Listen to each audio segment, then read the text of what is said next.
Good afternoon, everybody. I'm Sunder Katwala. I'm the Director of British Future. Welcome to today's online webinar on race and policing.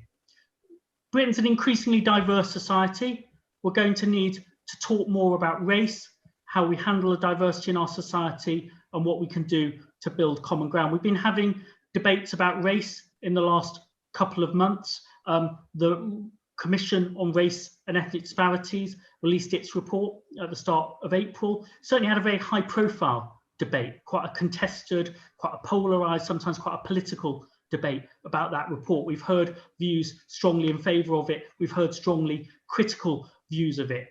What we're trying to do now, as the dust has settled, is open up a debate that perhaps we haven't had in the last month or two about what happens next and about the policy content and the policy recommendations we need to see on race. We've got the government considering its response to the Commission report. We've got other voices in civic society and in the debate thinking about what we now do on race. So British Future, an independent non-partisan think tank, is holding a couple of events, this one on policing modern Britain, what would restore trust on race. We're also holding a debate about a diverse curriculum coming up soon, and we hope to show that we can have, we can hear about the Commission report, we can hear what's in it, we can hear critical views, we can hear supportive views in a civil and respectful debate that tries to ask what needs to happen next on race in Britain to take us forward. So we've got a great panel to have this debate about policing today. We'll hear from Keith Fraser, who was a member of the Commission and will tell us about the view it took of the issues of policing and justice. Keith, prior to that, had a long career in the police, made his way up from constable to superintendent of the West Midlands Police, and so brings that experience to the debate. Wendy Williams is the Her Majesty's Inspector of Constabulary and also was the independent lessons learned reviewer of the Home Office's handling of the Windrush scandal. And we'll hear from Duwayne Brooks, who was one of the key witnesses to the Macpherson inquiry a generation ago because of his experience being with his friend Stephen Lawrence when he was murdered nearly 3 decades ago. And Duwayne has been in these debates as a local councillor, as a community voice for many years since, and brings us his experience. So what we'd like from the audience is to put your questions to the panel in the Q&A, and I will put them to the panel when we've heard from them. So important debates about race and policing, the relationships with the community, the diversity of the police itself, what we're trying to achieve. I'd like to hand over to you, Keith, to hear about the perspective of the Commission. Thank you very much for that introduction. Thank you very much for the opportunity to speak and have this conversation, which I think is really very well needed. First of all, I just want to set a little bit of a background context and move into the key findings, then look at some of the what I think are the relevant recommendations. The Commission, the Independent Commission on Race and Ethnic Disparities, has been an evidence-led commission. It has completed a thorough examination of disparities that still exist in our society, including a comprehensive study of data, engagement with experts, and also taking personal accounts from people across the country. Whilst acknowledging our findings, I do acknowledge that people's lived experience now and also in the past won't necessarily be reflective of where we're at. So we are sensitive to the fact that where we're talking about and where we're at in relation to the journey as a whole across the country might not be reflective of all of everybody's situation at the moment. Some of the key findings, as I said, the Commission found that disparities do exist and are varied and are complex and are often, and perhaps too often, labelled as racism with a catch-all explanation. And this is often implicitly accepted rather than explicitly explained. According to the analysis that we undertook during our work, geography, family, influence, socio-economic background, culture, religion, and were often more significant on life chances than racism itself. The report is intended to be a roadmap to racial fairness in the UK and sets out 24 recommendations for further actions for government, public bodies and the private sector. These overarching aims have been grouped into 4 areas, namely around building trust between different communities and the institutions they serve, promote greater fairness to improve opportunities and outcomes for individuals and communities, create agencies so individuals can take greater control of the choices that impact on their lives, and finally, achieve genuine inclusivity to ensure that all groups feel a part of the UK society. As was said in the introduction, while the initial debate around the release of the report lost sight of the substance, getting these changes across the line has been a personal mission of mine. Currently, all police services are significantly less diverse in the communities they serve. We want to see something which is more effective in relation to speeding up change. Those figures remain low. We found that no police service was fully ethnically representative of the populations they serve, although the Commission identified some who are independently making substantial progress towards achieving goals. Quotas are not the answer. We need police services that are not just driven by ethnicity, but have the right skills for policing the 21st century. Those are people and officers who know their local communities because that's where they live and work, have knowledge of particular communities or language, have academic qualifications or come from particular sectors. I would stress that the intelligent use of diversity by focusing on recruiting for the skills that each recruit needs is critically important. Cultural change is required for a sustained effort and increasing representation. A sustained concerted effort is required to ensure that management can be involved in both championing and the development of ethnic minority officers within the police service and harnessing cultures of fairness across the police service. To support this, we made 3 recommendations under inclusivity: creating a workforce that represents communities they serve, equipping the police service to serve the needs of their local communities. And then moving on, we're looking at the data which consistently highlights over-representation of minority groups, both as perpetrators and victims, when it comes to hate crime, violent crime, and also drug-related crime. The report found that ethnic minority people, specifically Black people, are disproportionately victims of violent crime and homicide. Greater emphasis on the importance of community leadership and the value of role models is also required. In fact, just to go back to the homicide and violence point, for every white victim of homicide aged 16 to 24 in the year ending 2019, there were 24 Black victims. It's clear that some ethnic minority communities remain deeply mistrustful, both of the practice of stop and search and the police service itself. Building trust is one of the key factors for improving police and community relations. Under crime and policing, the report made a number of recommendations for building trust.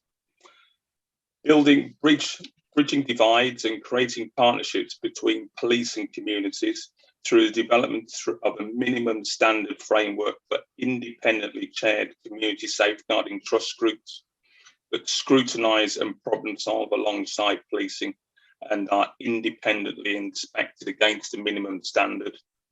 Also, to improve training to provide police officers with the practical skills they need to interact with communities. And finally, in this area, to prevent harm and reduce crime and divert young people away from the criminal justice system, we want to develop an evidence-based pilot that diverts those involved in low-level Class B possession offences into the public health services. And then also looking at increasing legitimacy and accountability of stop and search. So allowing for the increased scrutiny through the use of body-worn videos, footages, and that would be scrutinised by senior officers, and also in some interactions also scrutinised by the public. And that's my initial submission. Thank you very much, Keith. So some ambitions there for the community relationships, trust, the diversity of the police, and the discussion I think is going to be about how we get there. Wendy Williams, you've got a lot of experience of overseeing and scrutinising people trying to bring about cultural change. It'd be great to hear your perspective on this. You're muted at the moment, isn't it?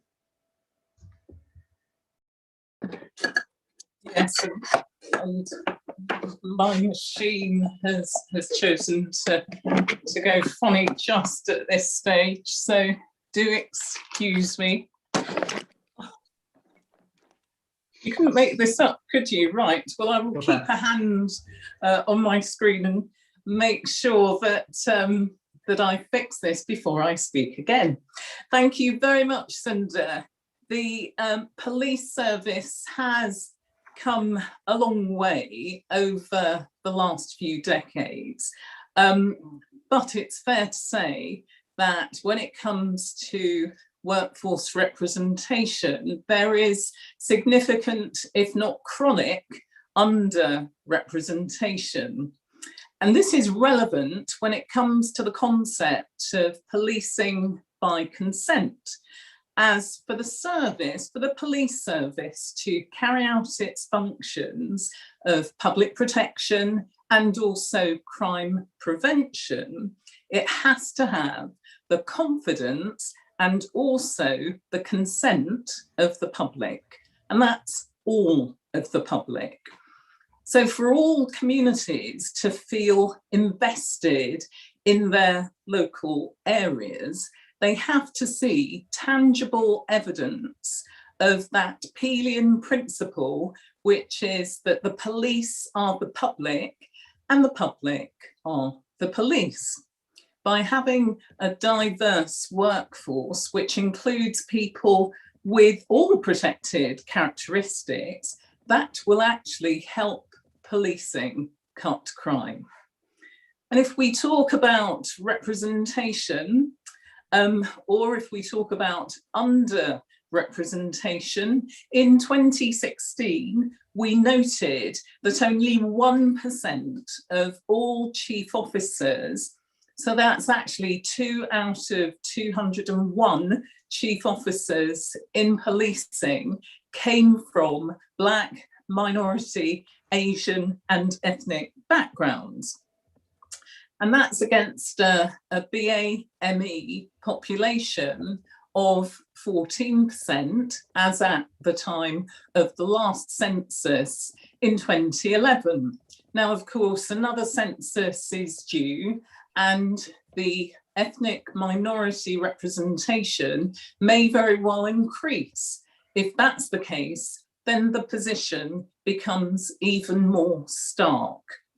And although this has increased slightly over the years, now in 2020, which is the most recent data that we have, the figure is now 2% of chief officers that come from minority ethnic backgrounds. But again, that shows the stark figure. And it also demonstrates that something significant has to be done. Now, if we look at the representation of minority ethnic communities amongst the police as a whole, they number approximately 7 to 8%. And much is said of the police uplift programme, which intends to increase the representation of minority ethnic communities in the police force, and aims to increase the police force by 20,000 over a period of 5 years. That programme started in 2019, and the positive news is that the programme is well on track to achieve that 20,000 figure. However, despite the fact that the service has currently recruited well over 8,700 individuals, When one looks at minority communities, one learns that 40% of recruits are female and 10% come from minority ethnic communities. And when one breaks down that figure yet further, the position is even more stark, because Black recruits number approximately 7 or 8%, and that figure has not moved. Whereas Asian applicants, the incidence has improved over the years. And what that says to me is that, as far as the historical context is concerned, whilst there have been some positive developments, it shows that as there's been no real movement in the rate of recruitment, much more has to be done by policing to encourage those applicants who come from Black, Asian and other minority communities. This is relevant when it comes to building public confidence. If it is that individuals can see members of the police force who look like them, they're much more likely to feel invested in their communities. They're much more likely to feel a part of their communities, and in turn, they're much more likely to be comfortable in the ranks, in and amongst the ranks of the police. So policing not only needs to do more when it comes to recruitment, but also retention and progression, because in the same way that officers from minority ethnic communities are not joining in the same percentages and numbers that would be expected, they are disproportionately represented by those who leave during the course of their careers. So 30% of those who leave come from minority ethnic backgrounds. This demonstrates that policing has a huge job to do, and whilst some improvements have been made, much more needs to be done when it comes to recruitment, retention and progression. So what's the answer? Well, in a nutshell, the answer is acceptance that there's an issue, a commitment to doing something about the issue, and we can perhaps talk about some of the good work that's been done.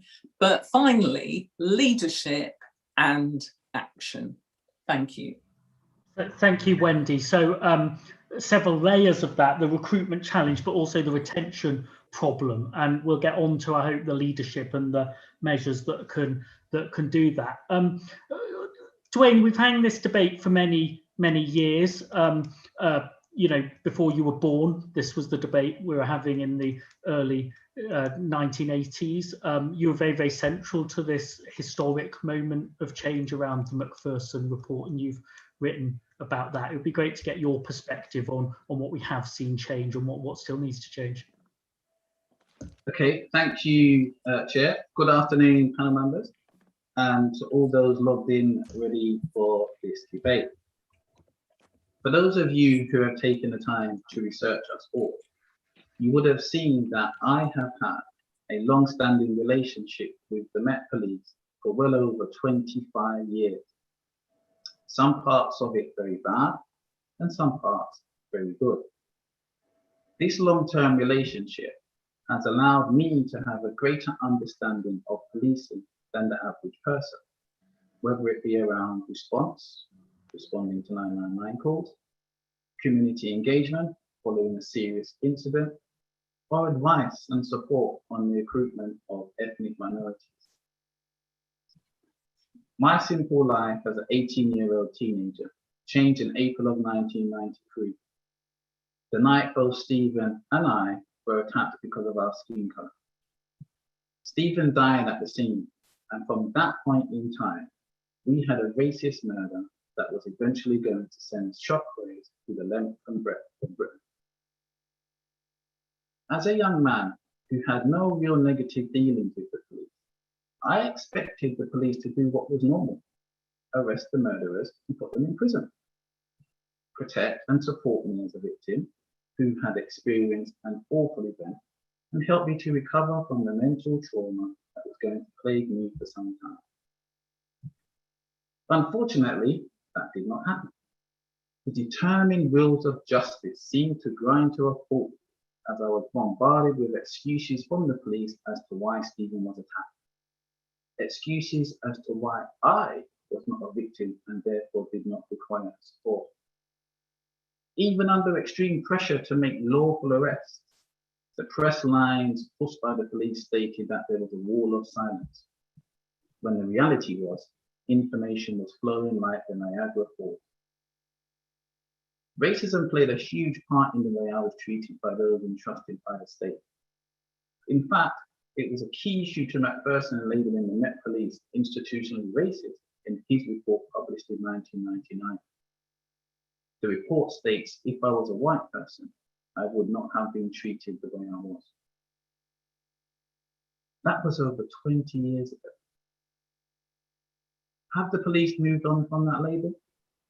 I don't know about all areas, but what I can say is, if the attitudes, policies, and procedures are having the same effect, it wouldn't be unwritten anymore. Have the relationships between police forces across the country and some of the communities they serve got better, worse, or is it still the same? In some cases, I know it is better, but in others, trust and confidence amongst different groups of communities varies widely. The complaint system is still broken for me, and until this is fixed, we will never know the true extent of either improvement or further decline. But what about those on the job? What about those who are visibly different? Have things changed in a positive way across the board 20 years on for them? I can see by the lack of visible diversity at senior level, promotion, retention, and the propensity to be reported to professional standards resulted in far harsher outcomes than your white counterpart. Progress on this front has been shockingly slow. Today's discussion should be fantastic. The sewer report may have given us some leverage to understand why disparities exist and to make positive changes across all police forces in a way that carries support from the community. Recommendations 4 and 14 jump to mind immediately, but I must state from the off, I am opposed to the notion that the solution to many of these long-standing problems is more training, even though what's proposed in recommendation 5 of the report does look good. Chair, I assume my 5 minutes in this virtual world is virtually up. I will therefore pause now, and I look forward to the discussion ahead and the questions from members of the public. Thank you. Thank you, Duwayne, for sharing that about your personal experience as a young man and your views now. And you can see Duwayne's got a copy of his book in the background there, Steve and Me. It's a very, very powerful account of what happened in the years after as well, and I do recommend it to everybody. Recommendations 4 and 14 were mentioned there, and those of you who don't have your copies to hand, that's about bridging the divides and creating the partnerships between the police and the communities that Keith Fraser was also mentioning. Recommendation 14 is about the legitimacy and accountability of stop and search and body-worn video, and how much of a difference will that make. So there's some of the issues. I just Wendy, just want to bring you back in on just the perspective Duwayne is offering us there. You know, the long term. We've been having this debate, you know, for 40 years, for 20 years, still in the 2020s. So some people obviously are frustrated and fatigued about that, but other people would say, you know, there's, you know, at least we're having the debate, or there's more of a commitment. What's one of the challenges, I think, is tough organisations, policing, the Home Office. They struggle to adopt these kinds of principles of inclusivity and fairness, almost as if it's kind of a challenge to the job you're trying to do. How do you get past that kind of foundational issue about the acknowledgement of the need to change? I think that the evidence base is absolutely essential, but also the business case for effective community engagement is absolutely established. And in answer to your question, Sunder, about what it is that perhaps affects the approach of large organisations, like the Home Office, the police service deals with some of the most contentious areas of public policy. There is nothing more intrusive than being stopped and being searched. And so the use of those powers, the use of force and other police powers do bring the police into direct contact with members of the public. However, if anything, that heightens the importance of ensuring that powers are used fairly, legitimately, transparently, and in a way that opens itself up to accountability. So there are some elements that do need to be in place. Sadly, what tends to happen is that something tends to go wrong, which leads to an exploration of what occurred. If that exercise is carried out, and if the results of the exercise are received in good faith, then positive developments can come from that tragedy. And I think that, and I would certainly hope that the Windrush Review serves as an opportunity for policing and all sorts of other organisations to take stock, to conduct a fair and reflective self-assessment, to identify, when it comes to the use of powers, when it comes to our engagement with our communities, are we doing everything that we could? And if policing, as I believe it has, accepts that much more needs to be done, whether in terms of procedural justice in a form of stop and search or the use of force, or organisational justice when it comes to the way that forces treat their people, then by prioritising those aspects and committing to work collaboratively with the public, then hopefully change can come about. Thanks, Wendy. I just follow up, just a short question about that is, even yesterday, the question of institutional corruption from 3 decades ago was being asked, and it's got some parallels. It's a different issue, but it's got some close parallels to this issue. It's always striking how institutions under pressure, even in things that happened a long time ago, they can respond defensively or they can open up. How do you get past the defensive response?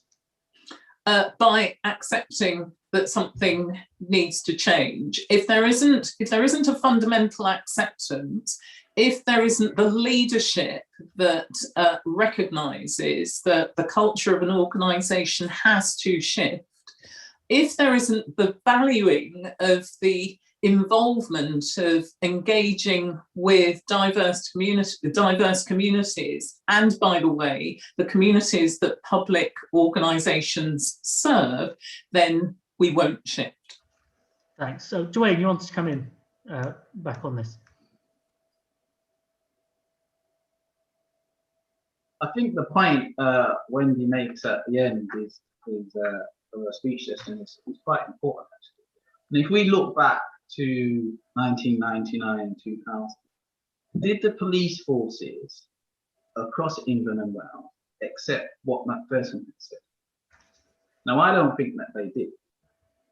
Being part of engagement with the College of Policing for a number of years, it was interesting meeting police officers from different forces who had never met me, but had already made judgments on me based on what was written in the press and what was in Macpherson.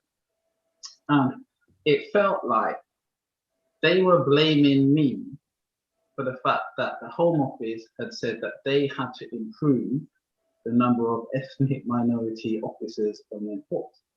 So it comes back to were those police forces accepting Macpherson, or were they saying that what Macpherson said only relates to the Met, and because we're outside of London, we're doing well? I believe that they didn't accept it, because if all police forces across England and Wales had accepted what Macpherson had said about the Met, I believe we would be a long way down the road with regards to the number of ethnic minority police officers serving. Thanks. Keith, to bring you in here, there's a very striking graph in the report. It's on page 187 for those of you who are looking it up, but it is the diversity of the police forces against the diversity of the population, and Lincolnshire comes quite close at 2% of the population and 2% of the police force to being proportionate. But as places become more diverse than Lincolnshire, it gets a lot harder as we head towards the West Midlands and London. So how far is there a new acceptance that matters? In your experience, Keith, was there a sense that kind of worrying about that is getting in the way of doing the job rather than a good way to do the job in the past, and has that changed?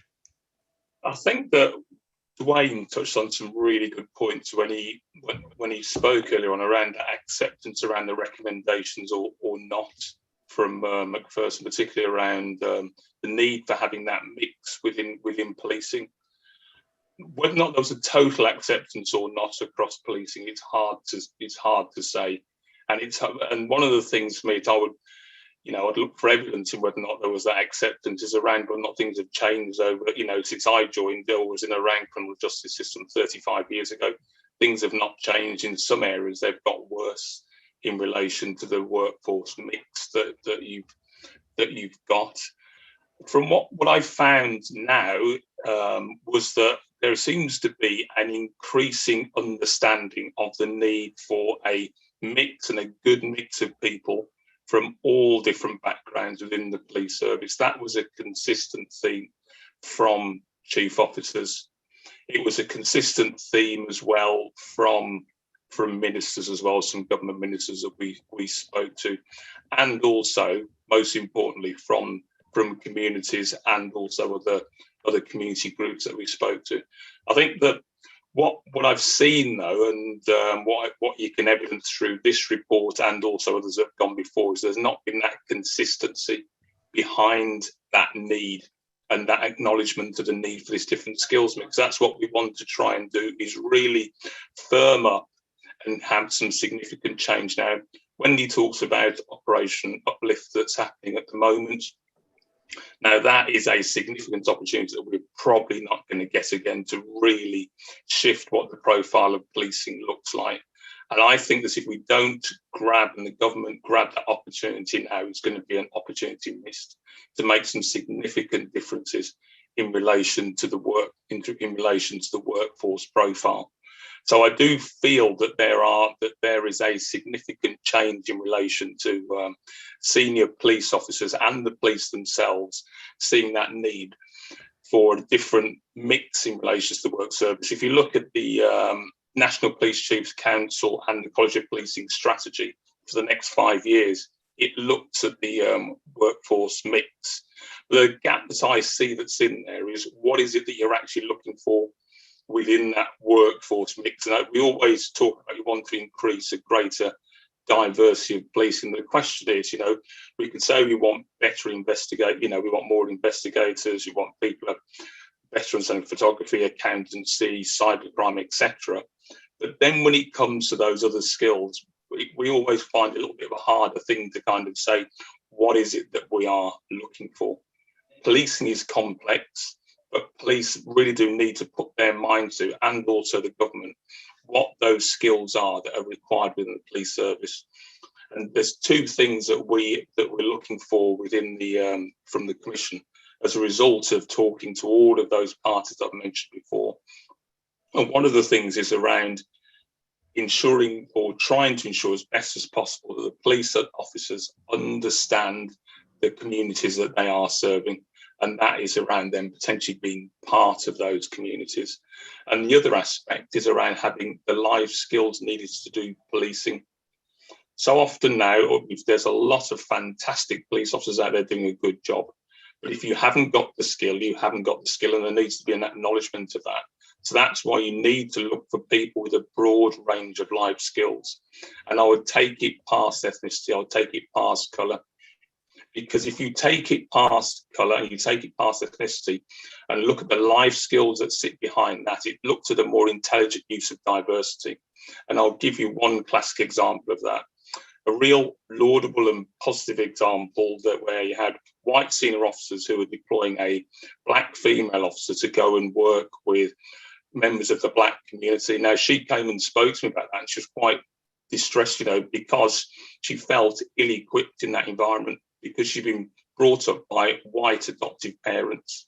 And that is why I think that we need to be really intelligent about what are the skills that we're looking for, and not make assumptions about the skills that people have.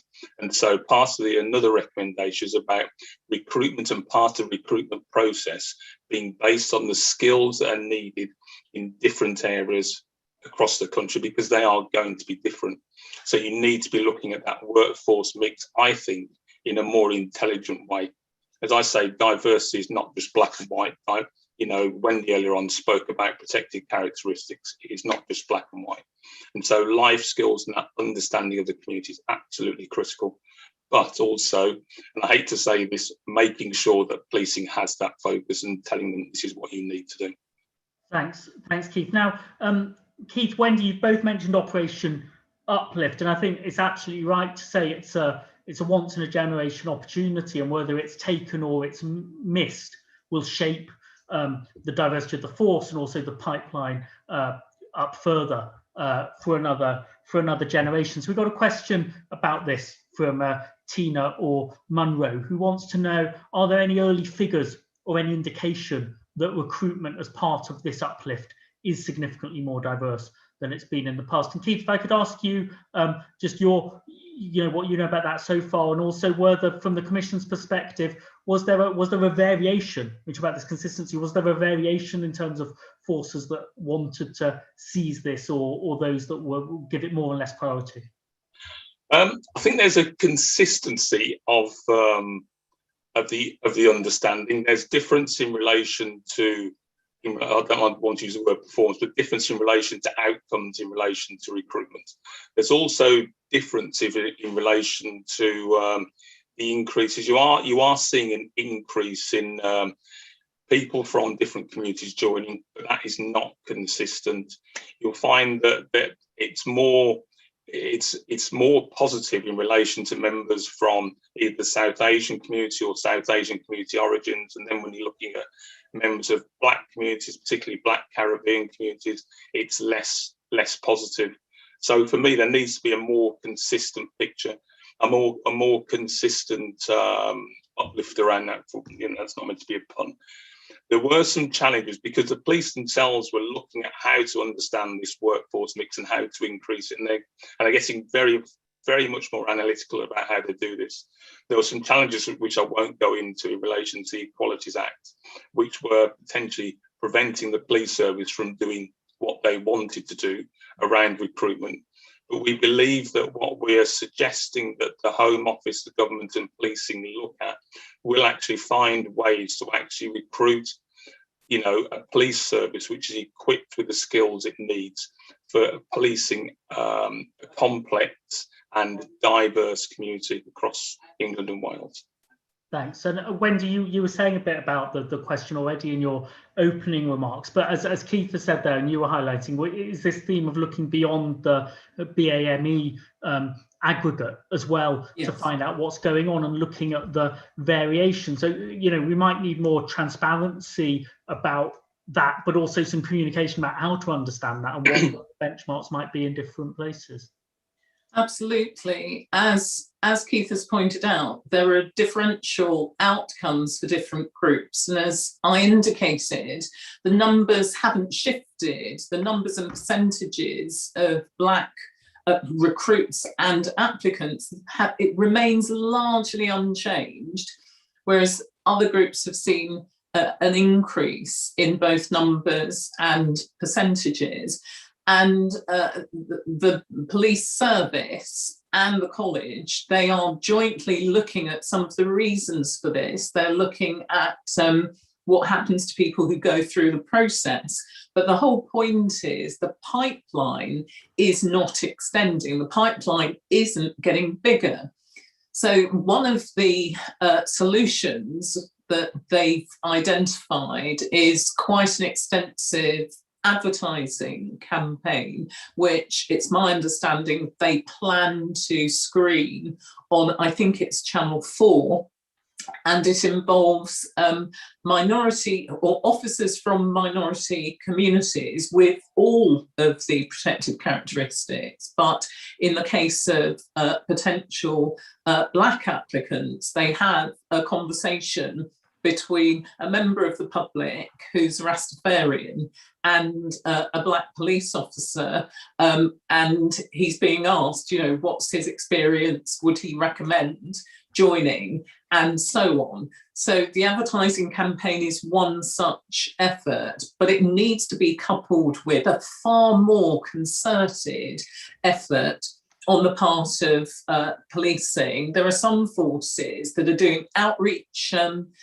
sessions, they're doing familiarity sessions, they're taking people through what it's like to be in the force, what it's like to apply for the process. Because in terms of the market research, what they've identified is that the bulk of applicants are joining because somebody in their family or their wider network was themselves or is themselves a member of the police community. Well, given that that's not necessarily going to be the case when it comes to more diverse applicants from more diverse communities, much more needs to be done to encourage those who won't have had that experience so that they can make an informed judgment as to whether or not the police service is for them. So that's interesting. That would be too small a pool, I think, the relatives and friends of the existing officers. And the report has some examples from Nottinghamshire of, as you say, this proactive recruitment. I think there's been some positive movement in the cohort in the West Midlands, but more communication, more transparency about what is working and how to replicate it would be important. Duwayne, what has made a difference that you've seen in this, and how do you broaden that network out? Sorry, still on mute. There's a couple of things I'd like to say on this. When we had PCSOs across London, they were extremely diverse, and I've never been able to work out why that didn't translate into more PCs, more sergeants, more inspectors across the board. I've never been able to work that out, but maybe Wendy or Keith could help me out here, help the copy out. In relation to recruitment, I have always said to the College of Policing and to other police forces across the UK, we need an advert like the Army's advert. Now, in that Army's advert, you can see all the roles that are possible for you to apply for. Some stage in your career, you could be working on a ship, for example, or you could be first aid or bomb disposal. You can see what's available for you. If you speak to anybody about policing, all they are aware of is racing around in a response car, arresting people, stop and search. That's it. Now, we all know that policing is much wider than that. And I remember being in Northampton when I'd done a review on their stop and search, and we had about 20 teenagers in a room, and we asked them, would you ever join the police? Everyone, no, I would never join the police. You don't know what they did to my family last week, or somebody else knew this negative experience, or somebody else knew about that negative experience. And then the police officers there had a discussion about why it would be a great career for each and one of them. And then slowly, in that half an hour we had those young people there, a lot of them wanted to find out more. And then what we found was the next week, they visited the police station and the control room. Then they went out for a drive. They went out with the response team. Then some went to technical college to see the other types of work, CSI, etc., etc. They found that once these young people saw that it wasn't just about arresting people, they were more interested about joining and what careers could be available to them. What that does, Duwayne, I think very helpfully, is it animates why the recruitment challenge and the community engagement challenges are linked in so many different ways. The recruitment would help with the community engagement, but the community engagement might be a barrier to the recruitment. So we've got to engage on both of those fronts, perhaps rather more proactively. So it'd be good to put a question about that to you, Keith. The report talks about community safeguarding trusts as part of the answer to rebuilding trust between police and minority communities. It'd be good to hear more about what those bodies would actually do, and particularly in places where some people aren't sure they want to engage with the police or have these recent or older negative experiences through word of mouth. How do new people engage with those? I've got a similar question coming in from the audience as well. Jake Puddle asks, how are diverse communities going to be given more of a voice in local policing to build trust around these, contentious issues of stop and search? What kinds of community dialogue initiatives, citizens' assemblies, he asked, something you considered as a way to do that? Keith, tell us about the approach you're recommending. The community trust groups that we're talking about, they're born from about increasing the trustworthiness of the police service, and it's come out of, I suppose, centrally two key areas here. One is about the raising the levels of trust that the community has in the police service as a whole, which is not the level we'd want it to be at all. And those different levels of trust are different in different communities, but amongst minority communities, they tend to be less.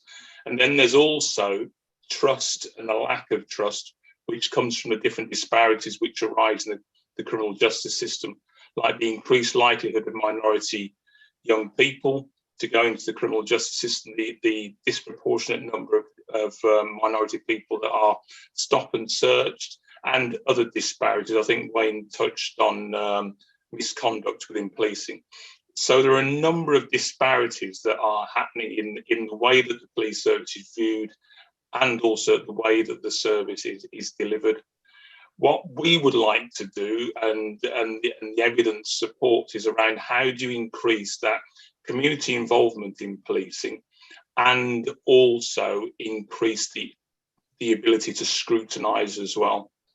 There is scrutiny happening across the police services in England and Wales, but what we found is that is inconsistent, and also we don't feel it's happening at the right levels. And also there's a lack of transparency in relation to that, and then it's also not consistently being looked into during the inspection regimes as well, in relation to what's happening there. And that is partly due to the inconsistency that you've got around scrutiny.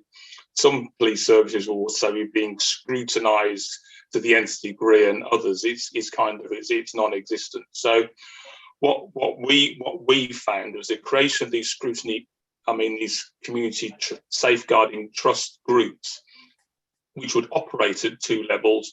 One at the borough level, so you could scrutinise and work with that local policing commander, and then also at the force level, at the service level. So like for the whole of London, it could be one that looks at the commissioner, at that level, and then also looking at each individual borough. Now that would be a community group which will have a legal standing in relation to its ability to ask the police questions in relation to the service that it's providing, and also disparities that exist. And also another key aspect of this as well with scrutiny at the moment is it is not transparent. unless you attend these groups, you don't know what's happening. So we want to increase the transparency of what questions are asked and what the response is as well to that. And then at the end of each year, the chairs of those groups write to whether it be the borough commander or whether it be the chief officer of police with their overall findings, their assessments, and then those chiefs of those particular parts, whether it be at borough level or at a service-wide level, have to respond to those letters.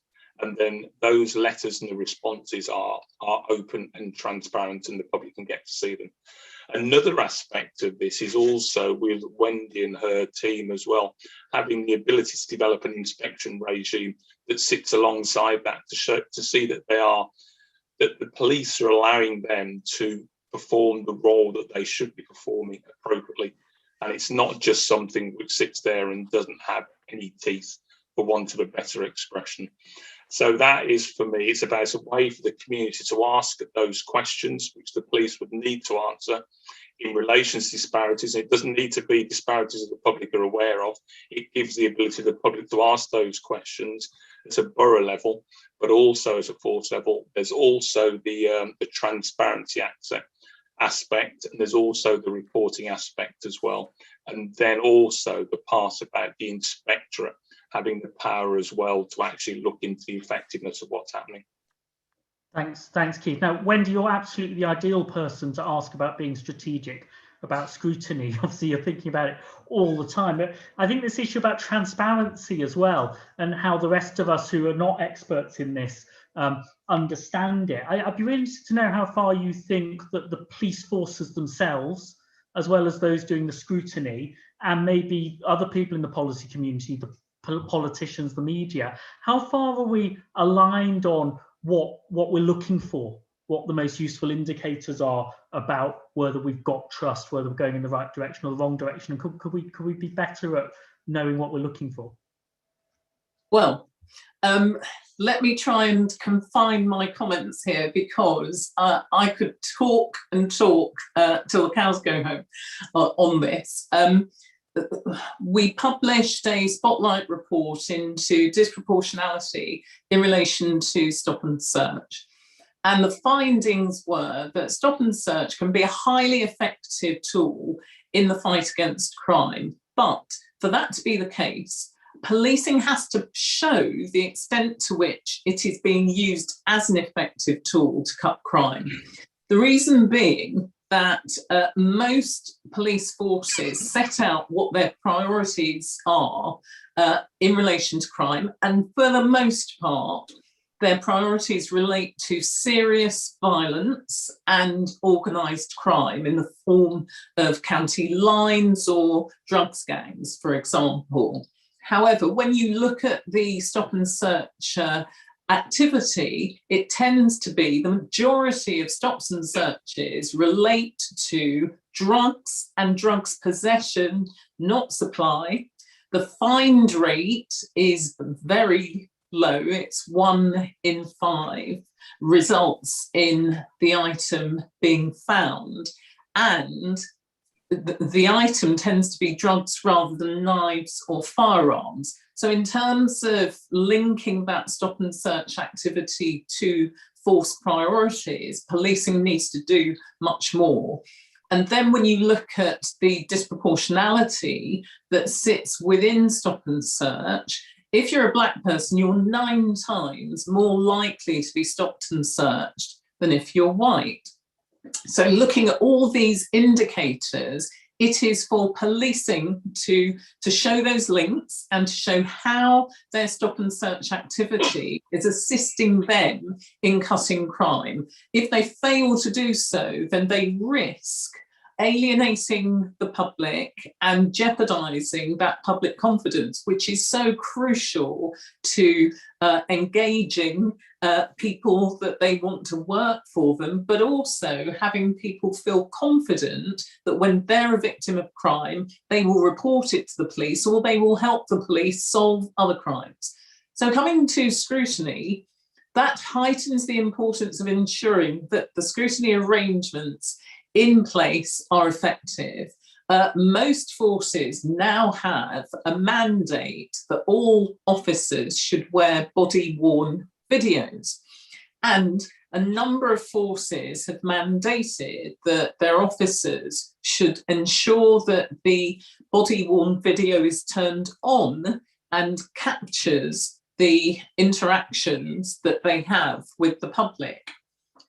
So you've got this rich source of information, which is much more reliable than me trying to remember what might have happened in a stop and search that occurred 5 days ago, when I might have stopped hundreds of people since then. So an effective way of scrutinising it would be to have independent advisory groups that are drawn from diverse communities, and by that I mean, you know, in terms of age as well, so young people as well as older people, and with the appropriate training, so they know what they're looking for, they know why it is that the officer should have stopped the individual. Was it intelligence-led, or was it that the officer had just a suspicion in the moment? Once they have that information and they can look at the interaction, then they can provide feedback to forces as to how effective that interaction was.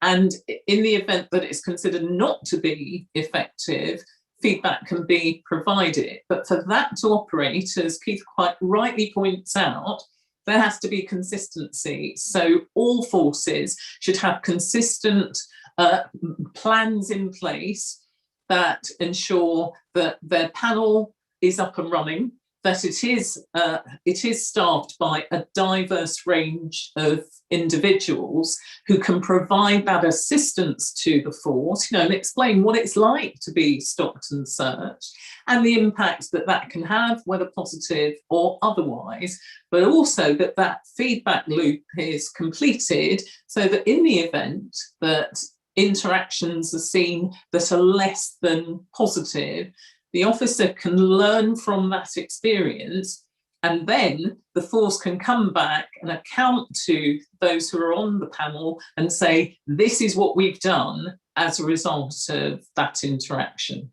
But at the moment, forces cannot explain the reasons for disproportionality in relation to stop and search. So I think it was the previous race audit, the slogan I think was explain or change, and you've got to ask for the explanation, and that consistency seems really important there, because if we can have consistency and transparency, you then get a comparable issue about what you're looking at, and then that's another way in which disparities would need an explanation. Duwayne, it'd be great to bring you in on this issue of community engagement and stop and search. Consistency and transparency.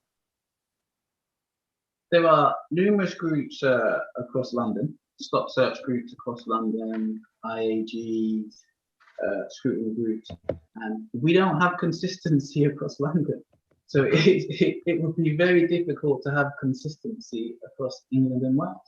Some groups get to see body-worn video, others don't. I was part of a group that did, probably for about a year, and then that changed. The Met decided that they didn't have the legal rights to show us body-worn video anymore. Now, during those 12 months of viewing body-worn video, we made numerous reports. We gave feedback on the issues that we identified watching those videos, and at not one stage did the Met come back with any updates on discussions with officers. And it will be interesting. It will be interesting to know, Wendy, if you received any feedback on extra training, whether it's extra training, or if officers were, for example, in Northampton, when they found that officers stop searches were below par 3 times in a row, they would stop them from doing stop searches. The negative side of that is then police officers would then say, well, because I'm not doing stop searches, crime increases. But if officers are out there doing stop searches that are causing issues in the community, then crimes go unsolved because nobody wants to speak to the police. So it'd be interesting to know, Wendy, during your time, whilst visiting police forces, were you ever given any feedback, what positive or negative, on what police forces were actually doing when it's found that officers were causing issues during stop and search? In answer, sorry, do you want me to, Sunder, do you want me to please. answer Duwayne's question? In time-honoured inspectorate fashion, the position was patchy.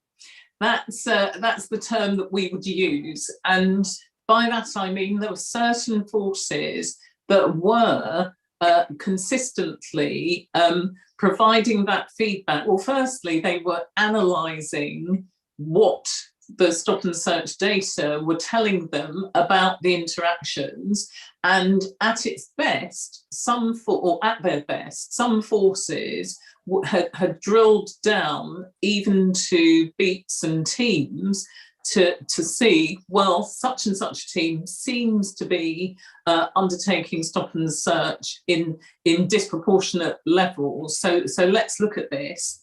And they were identifying individuals and teams who needed further supervision, and then providing that supervision, providing that input, going through stops with them so as to encourage good practice. But that was more the exception than the rule. As a rule, some forces didn't have scrutiny arrangements in place at all. Others did have analysis arrangements in place, but they were, they were scant at best, and yet others weren't even engaging independent advisory groups. And Duwayne's point about the differences of approach, some forces didn't provide the footage to individuals on their scrutiny groups at all, and instead they had to rely on the accounts of officers, and I've already indicated some of the risks that that can throw up. So Keith is absolutely right, and so is Duwayne. There is absolutely the need for greater consistency of approach. Now, yes, London, 32 boroughs and so on, yes, there may be some differences, but the question is the outcomes. I'm sure that across the country there can and should be consistency in terms of the outcomes that those groups and that scrutiny infrastructure is hoping to achieve. So we've got something here, I think, around the transparency and it's the consistency and comparability. You can make a different decision because you'd like to find out what a different decision is. We need comparable scrutiny. And it's interesting, Duwayne's example there is, someone citing a legal constraint for something they were doing and that other people are still doing. And so again, so Keith's point about shared standards. Now I've got another question from the audience. I'll put this one to you, Keith. David Hughes. Are things any better in Scotland with its one unified force? Are there any learnings that can help the more federated English model? And I'd just like to broaden out that question. I know CRED had a UK-wide remit, but clearly we've got devolved policy here, England, Wales, different forces, Scotland, Northern Ireland. But Northern Ireland was also talked about here because, of course, Northern Ireland had its own recreation of the police force to be cross-community in terms of Catholic and Protestant communities. So, Keith, it'd be good to hear about Scotland, Wales, Northern Ireland, or other comparable questions that could be useful for policy. Yes, thank you for that question. I'll say we did reach out to the whole of the UK in relation to trying to gather evidence to support what we were doing. In relation to the Scottish aspect, we didn't get any evidence there submitted in relation to that, but Northern Ireland did actually provide us with some really good insights into this increased transparency, increased consistency in relation to police scrutiny and the benefits that that could deliver. We also were able to see what happened when you didn't maintain that level of public scrutiny as well, what happened as well in relation to its impact on trust, its impact on the police and community working relationships. And we all know about a lot of the challenges that exist within Northern Ireland, the challenges that exist within policing.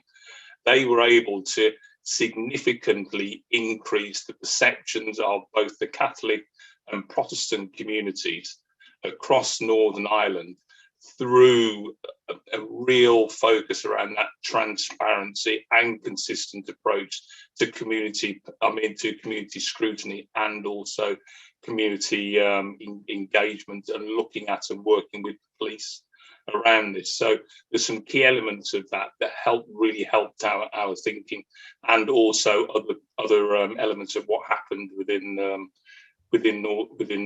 wider part of the UK. I'd just bring it back to what we're looking at as well. It's not just disparities around stop and search as well. It's all disparities within policing, how that service is delivered. So that would be an important thing that we'd hope that this safeguarding trust group would deliver. So we'd look at all elements of disparity and have that ability to ask those questions. And I think the other point, just taking back stop and search just a little bit, I think the public needs to have an increased understanding, when you touched on it, around how police activity is linked to police activity. And I don't think that the public are actually getting that in a clear way at the moment, particularly when you look at how stop and search is reported. I think, and to use a kind of business terminology, it's reported on too much on a macro level. And I think that communities need to understand what's happening in their localities in relation to stop and search. So why is a significant proportion of stop and search, for example, focused in London? And then when you look at London, you can see that there's just 9% of neighbourhoods in London where stop and search is happening. You could go and look at somewhere in Purbeck, which has one of the highest levels of disproportionality, which was you're looking at 48 times more likely if you're black to be stopped and searched. 47 times more likely to be stopped and searched there if we're in Purbeck, when we looked at some stats going back into March 2020. But then when we drilled into that, there's 43,000 white people living in Purbeck and 48 black people living in there, and there were 2 stop and searches. So I think people need to get that information from the police and also from their local, from also the local authorities, etc., so they can really understand what's happening. Because some of the things that the way that stop and search is portrayed, the statistics don't give the public the full understanding around about what's happening. So yeah, I think more transparency about statistics. We need some context as to what we're looking at. Another related question I'd like to ask you, Keith, something that always strikes me is we have this debate about trust and race and policing that's centred on the Black British community very often and very much centred on stop and search. We have a sort of parallel debate with South Asian Muslim communities centred on policing, extremism, terrorism. We've been talking about the very different experience of Northern Ireland. Those debates seem to happen very much on parallel tracks, and I'm wondering if the approach to community engagement needs to keep them separate or needs to integrate them more. It's a mixture of both, I'm going to say, in relation to that. I'm seeing local policing needs to understand what's happening in their area, and and that's one of the reasons why we were talking about disaggregating the term BAME, because quite often, if you look at things through that lens called BAME, you miss out on what's understanding for different communities. For example, you could use the term BAME to understand, to say what's happening in relation to minority communities. And some people say that Gypsy, Romani and traveller communities are part of the BAME community and some aren't. In relation to my understanding, they are part of that, part of what you call Black, Asian and minority community. So that's the challenge, really. We need to be looking at what's happening in that police locality. And the way that we've approached this this report, the way that we've tried to look at what's happening in areas to understand the disparity has really gone along those lines. It's looking at what's happening for different people in different localities. So obviously we've included white, we've included black African origin, South Asian origin, and then broken down to Bangladeshi, Pakistan. You need to do that to understand what's happening, really, because people are complex. And I'd say, you know, there's a professor that I'm doing some work with about me. I'm dyslexic, for example. She just describes people as being messy. People are messy. You try and put me into a box, and I will fight wholeheartedly to get out of that box, because I don't fit the type of anything when you start to unpeel the layers. So that's what I think we need to do. We need to be trying to understand better the communities that we're serving. Thanks. Wendy, I'd be interested to know if you found that the Northern Ireland reform process, whether there are analogous lessons that have been useful or whether it's a distinct setting.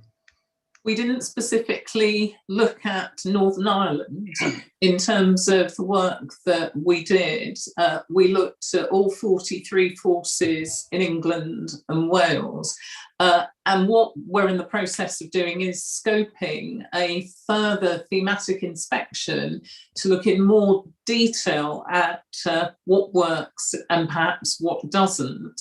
And so it is entirely possible that we may look at the Northern Ireland example, given its emphasis on community engagement, about which Keith has spoken, and which might provide some rich information to which we can refer. Now, one of our audience, Matt Shearing, would like to take us a lot further than Northern Ireland. Duwayne, I'll ask you this. Does the panel think some kind of truth and reconciliation programme that worked in South Africa might create inroads to more and better and more sensitive community policing, he asks? My answer to that would be, first and foremost, police forces would have to accept that they've been doing something wrong. Now, to get a police force to say, or to put their hands up and say, yes, you know, this was wrong, we've learned our lessons, we're going to move forward, and actually change, is extremely difficult to achieve. And we've seen that with Macpherson, and I'm sure we're going to see that going forward with the Daniel Morgan report. But just coming back to what would build trust on race, I don't think it should be just about race. I think it should be, you know, on what's right for Britain at the end of the day. It should be on what's right for Britain. And for me, it's transparency. Transparency about briefings. So if there's an operation in your particular area, the police force conducting that operation should share the briefings.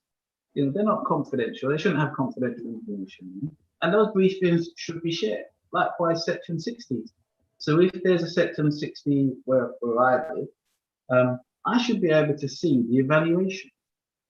So I should be able to find out whether or not the police force or wherever I live in London, the Met, whatever their goals were during that Section 60 were achieved. And if not, why not? Better engagement. Like, my first interaction with the police shouldn't be a stop and search.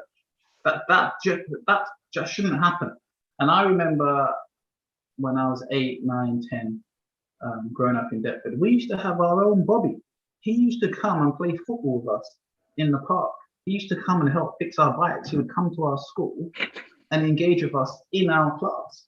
That doesn't happen today. So my experiences of police when I was growing up were good until I was 18. IAGs should not require for membership a criminal record check. Why do you want to know if I've got a criminal record to join your IAG? All you should be concerned about is my experience and my links with the community where I live, because that's what I'm bringing to the table. Whether or not I've got a criminal conviction shouldn't matter. And I think that these new groups that are being set up across England are not going to achieve what we need to achieve if they're discriminating against certain members of society. So just to come back, I don't think it should be about race. It should be about what's right for England and Wales. So trust, I think this is an important point. Trust and community policing apply to all parts of the community. And Duwayne's point there, your first interaction should not be a stop and search. I think that's a very powerful thing. And if that does happen, you're always on the back foot.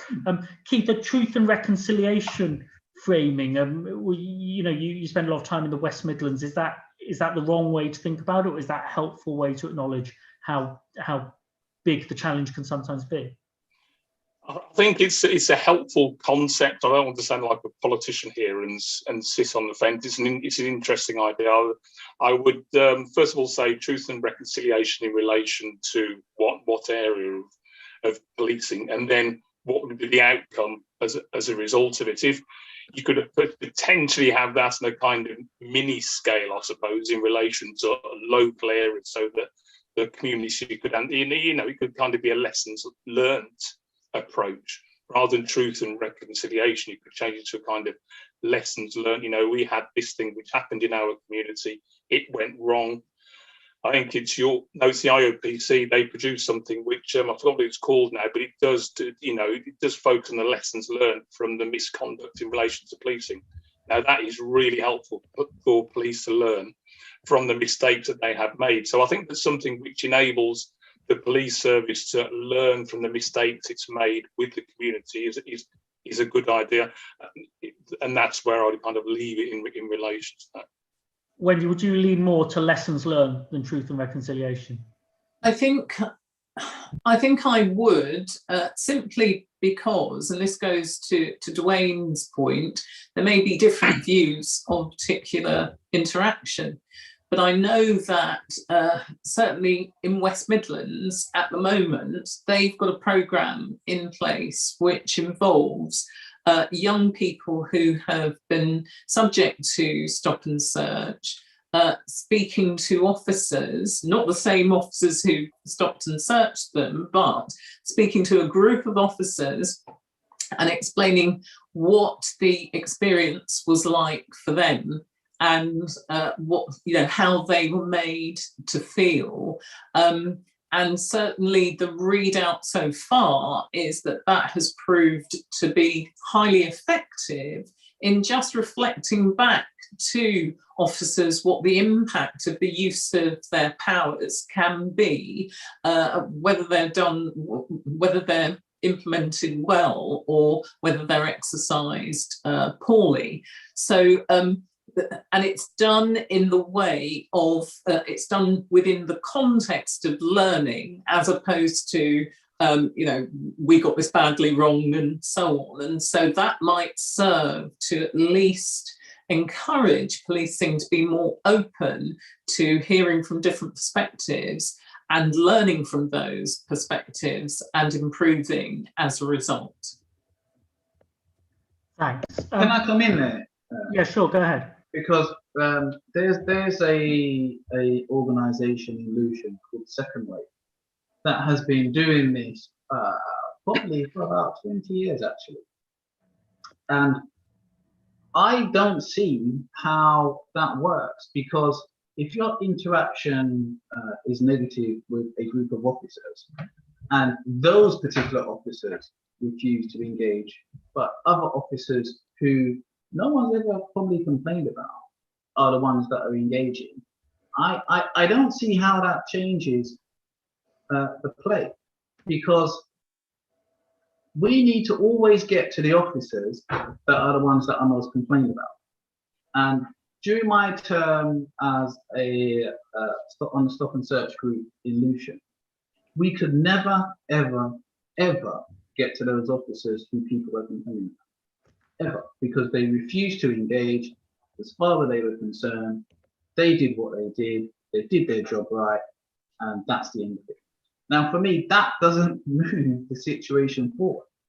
So in those kind of cases, I don't know how a police force can say we're engaging with young people and their issues, but those who are causing the issues are not the ones that are involved in the engagement. Yeah, so that's a very interesting point. Got one audience contribution there agreeing about this, and Duwayne, what you were saying about the interactions. Gurnet Cow making the point that you've got to build time into the roles.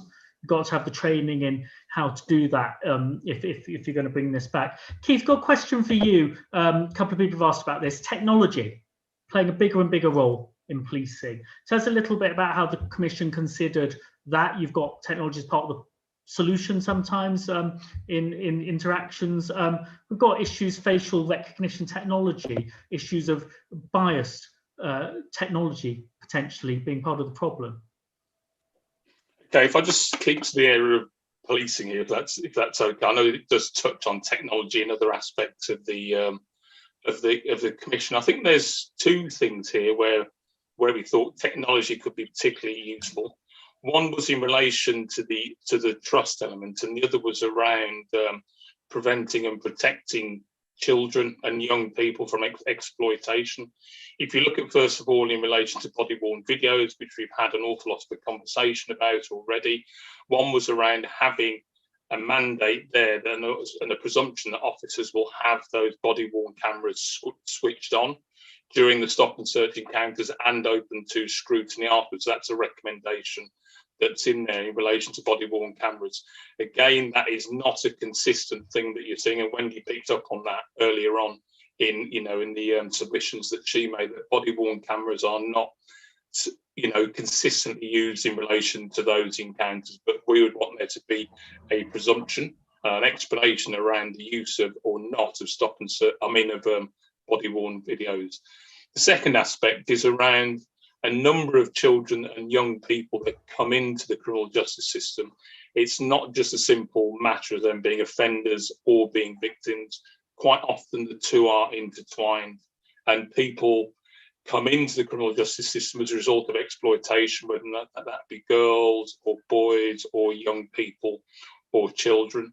Now, one of the things that we want to explore and give the criminal justice system, which is probably what sits wider and outside, is give young people a route out, because quite often they don't know that they are being exploited, because girls quite often will be looking for something else, that there is a gap in their lives at the moment in relation to, it could be through relationships for young men, it can be through relationships as well. With both, it can be around family bonds. So they look to gangs and groups for the right reasons in their mind to fill those gaps which you and I would get from elsewhere, and they don't realise they're being exploited until they're being exploited. And there's another group of young people that realise that they're being exploited, or somebody wants to exploit them but can't find the route out safely.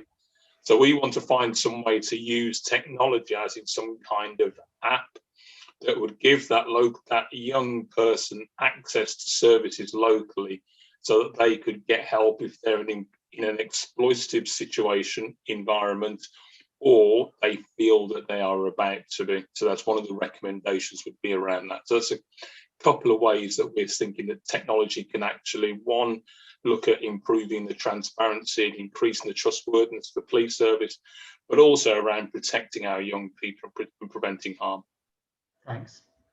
We're coming close to time. We've got 5 minutes left. I'd like to ask each of the three of you just to concentrate on the what should happen next, what should we be prioritising question. And I think the three different groups you could address yourself to, and maybe there should be different priorities.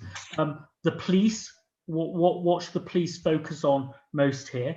We've got the government due to respond. I think Michael Gove has been put in charge of response. What would make most difference in terms of the recommendations and how to implement them? But we've also got everybody else outside of government who is interested in these debates in civic society. What kind of pressure would you recommend that people put on if they want to catalyse constructive change in these areas? Maybe I'll come to you first, Duwayne. What would your priorities be for change and pressure to speed things up? I would want the government to accept all of the recommendations in the report, because I believe that once accepted, adopted, and we start that program of implementation, we have an opportunity over the next decade to improve the lives of millions of people. Millions of people. I heard from Keith earlier on in this debate where he spoke about disparities in feminist geography, family, background, religion, culture, which all play a bigger part than racism. And I believe that if we implement all of these recommendations, we can improve the lives, we can help. There's recommendations about family, recommendations about how we invest in certain areas of the country, improve training. So in short, I would want the government to accept, adopt the recommendations and start an implementation plan. Wendy, where would you like to see people focus to make change happen? As far as the police and I would say police and crime commissioners are concerned, identify what works. There is good practice that's going on around the country and in other sectors. So harvest that, use the race and inclusion plan to set out a challenging programme of action and just get on with it. As far as government's concerned, data and accountability, ensuring that the annual data return is complied with by all forces so that they can provide information about the use of their powers, but also about their workforce, and that in turn will spur that accountability on the part of police and crime commissioners and that action. And as far as everyone else is concerned, get involved with your local police force, engage with them, hold them to account through their police and crime commissioners, but also directly, and get involved. If there are scrutiny arrangements in place, apply to join, interact fully, and feed that information back to your respective networks. Thanks. So the institutionalising the transparency of data, but also extending the invitation to participate, perhaps to the people who haven't been doing this for years. Keith, what's your biggest hope about you know, where we could prioritise and how we could see change speed up? I suppose my biggest hope is I'm not standing here embarrassed in 35 years' time. You know, I've been in and around the criminal justice system for 35 years, and I've seen what we're talking about now 35 years ago. So I would hope to take advantage of this once in a lifetime. It is potentially a once in a lifetime opportunity. If you're looking at recruiting significant numbers of police officers, and there'll be police staff behind that to support them, it's an opportunity for some significant change. So the ask that I would really put behind is that the public have a look at those recommendations, and they really do challenge the government on implementing them. They need to challenge the government on ensuring that all of those recommendations around policing and wider within the report are implemented. And then that challenge would go out wider to policing, my policing colleagues out there as I still see them. There's a lot of focus from policing at the moment in the areas I'm talking about, but that focus is not consistent. And my worry is that focus will drop off over time. If these recommendations are implemented and they become part of law, part of policy for policing, that for me gives us more of a guarantee that we'll have the things that we're looking for in relation to trust, fairness, agency and legitimacy. So it's a real firm and ask of the public. I'm not telling you what to think. I'm asking you to look at those recommendations and then go and challenge the government. Thanks, Keith. So there's a seize the moment call here. There's the uplift recruitment. If we miss that boat, that won't come back. But there's a patchy performance, good, bad, and indifferent. And if we could really move up the consistency, the transparency, the scrutiny, and the engagement while the attention is on this issue of race and race in policing. Let's seize that opportunity. Thank you very much, everyone who's taken part today. Thank you to you, Keith, Wendy, Duwayne, for leading the discussion. Thanks to the Cabinet Office for helping us to do this. We'll have another debate about diversifying the curriculum and history and identity that there'll be details of. But thanks very much, everybody, for participating.